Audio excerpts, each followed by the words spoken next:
उदाहरण नंबर 1 का पहला अपन को बताना है कि सत्य है या असत्य। ये तो आते ही है। ठीक है, देखो क्या बोल रहा है, प्रत्येक पूर्ण संख्या एक प्राकृतिक संख्या होती है, सत्य की असत्य। देखो सबसे पहले तो बता रहा हूं मैं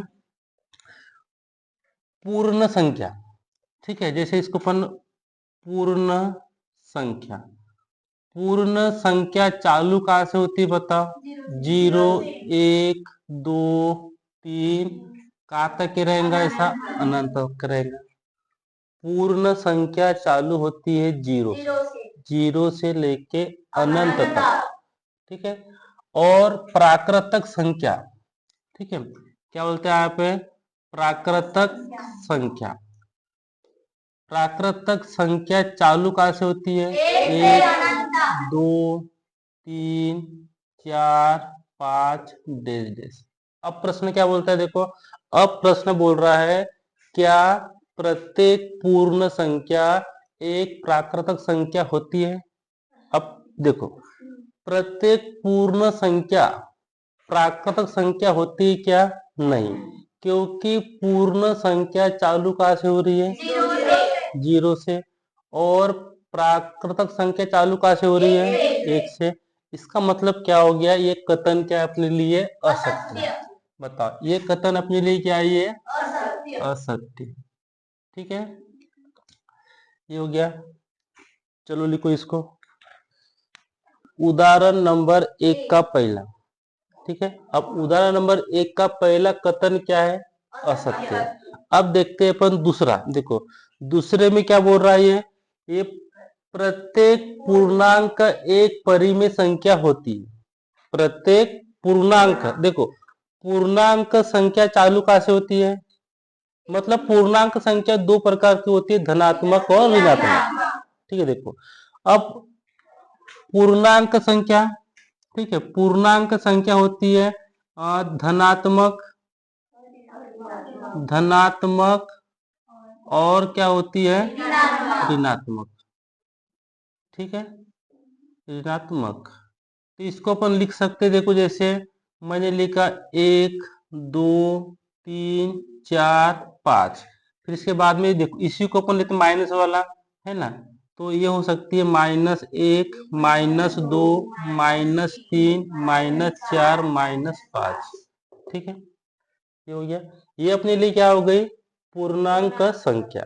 लेकिन देखो परिमेय संख्या, परिमेय संख्या को लिखते हैं अपन भिन्न के रूप में। किसे में लिखते हैं अपन, भिन्न। देखो परिमेय संख्या को लिखते हैं अपन भिन्न के रूप में, किस भिन्न के रूप में, है ना, मतलब P बटे Q, और Q नॉट इक्वल क्या होना, मतलब Q का मान 0 नहीं होना। इसको चाहे तो अपन इस प्रकार भी लिख सकते हैं 1 2, या फिर 1/2 और 3/2। देखो इसका मतलब देखो मैंने यहाँ पर क्या लिखा, 1 और 2, तो इनके बटे में कितना होगा बताओ, 1 होगा। बताओ इसका हर शून्य है क्या, नहीं है। इसके बटे में भी क्या होगा, 1। मतलब जो अपन ने धनात्मक और ऋणात्मक पूर्णांक लिखे वो परिमेय संख्या हो सकती है, क्योंकि हर संख्या के अपॉन में कितना होता है, 1 होता है। बताइए, मतलब इस ये वाला कथन अपने पास में क्या है, सत्य। कथन क्या है, ये सत्य। पहला कथन क्या हो गया, दूसरा कथन क्या हो गया। अब देखते हैं अपन तीसरा, प्रत्येक परिमेय संख्या, प्रत्येक परिमेय संख्या एक पूर्णांक होती है। क्या बोल रहा है, प्रत्येक परिमेय संख्या एक पूर्णांक होती है। प्रत्येक, देखो परिमेय संख्या को लिखते हैं अपन P/Q के रूप में, मतलब भिन्न के रूप में, फिर Q नॉट इक्वल 0। ठीक है, जैसे अपन इसके देख लेते हैं एक आध एग्जाम्पल, तो मैं लिख लेता हूँ 1/2, है ना, 3/4, 4/5, है ना, 5/6। ये बताओ अपने लिए सभी क्या हो गई, परिमेय संख्या। फिर कभी कभी इस रूप में आता है 1 2, इस रूप में आ जाता है ना। प्रत्येक परी में संख्या एक पूर्णांक होती है क्या? अब पूर्णांक संख्या देखो, अब पूर्णांक संख्या जो है ना, पूर्णांक संख्या धनात्मक भी होती है और ऋणात्मक, लेकिन बताओ भिन्न के रूप में होती है क्या? नहीं। देखो ये हो गया 0, इधर लिखेंगे -1, -2, -3, -4, इधर लिखेंगे +1, +2, +3, +4। अब बताओ परी में संख्या भिन्न के रूप में भी होती है और इस रूप में भी होती है, लेकिन पूर्णांक संख्या बताओ भिन्न के रूप में होती है क्या? नहीं। इसका मतलब क्या हो गया बताओ? ये कथन क्या हो गया अपने लिए? असत्य। कथन क्या हो गया? असत्य। मतलब तुमको ये तीनों सत्य असत्य में पूछेंगे। ठीक है, चलो लिखो। तो देखो प्रश्न क्या बोल रहा है, उदाहरण नंबर 2, अपने को ज्ञात करना है 1 और 2 के बीच, 1 और 2 के बीच में 5, कितनी? 5 परिमेय संख्या ज्ञात करनी। 1 और 2 के बीच में अपने को 5 परिमेय संख्या ज्ञात करनी।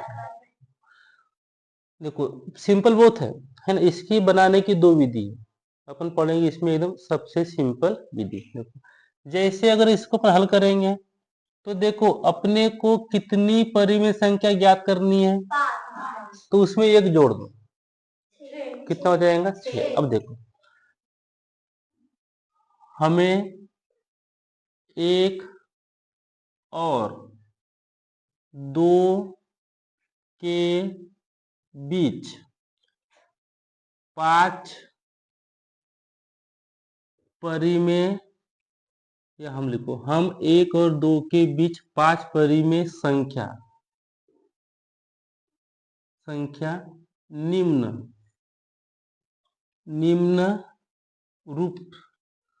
रूप में ज्ञात करेंगे।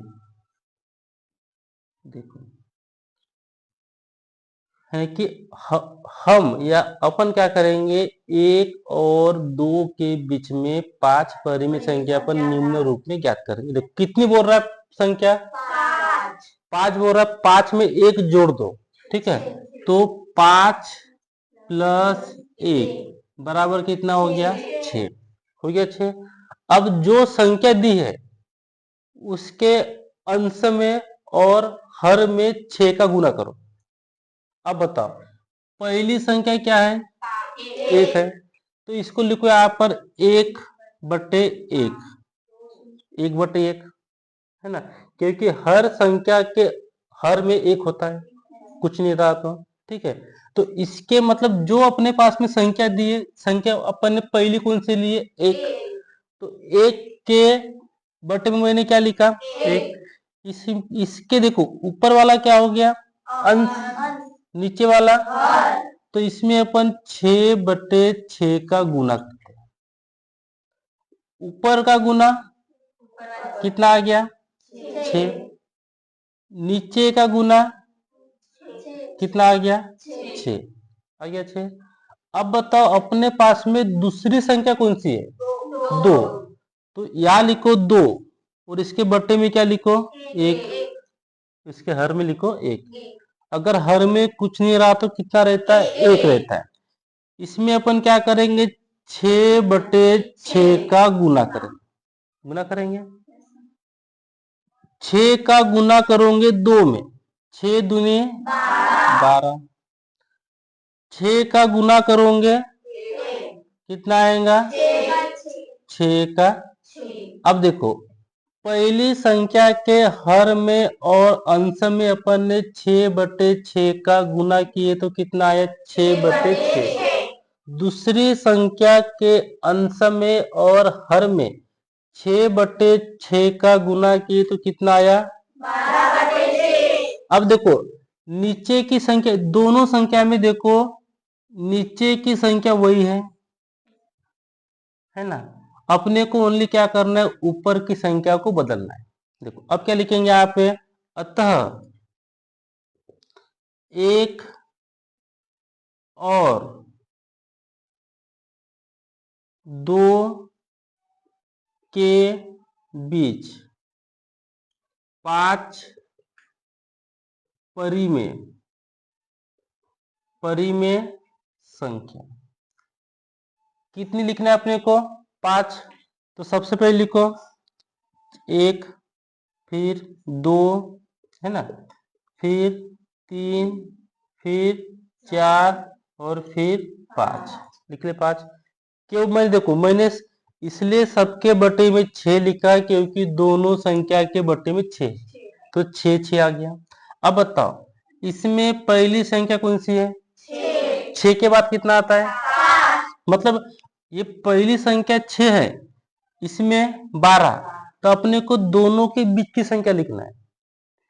6 के बाद 7 के बाद 8 के बाद 9 के बाद 10 के बाद गिनो 1 2 3 4 5। ये तुम्हारा क्या हो गया बताओ? ये वाली विधि से बनाओगे तो तुमको बहुत सिंपल जाएगा, मतलब जितना बोलेगा उससे एक बढ़ा के दो। या कितनी बात इसमें बताओ? 5। अपन 5 प्लस क्या लिखे? 5 प्लस 1 6। फिर जो संख्या दी है उसके अंश और हर में उसका गुणा करो। ठीक है, आए समझ में? चलो लिखो।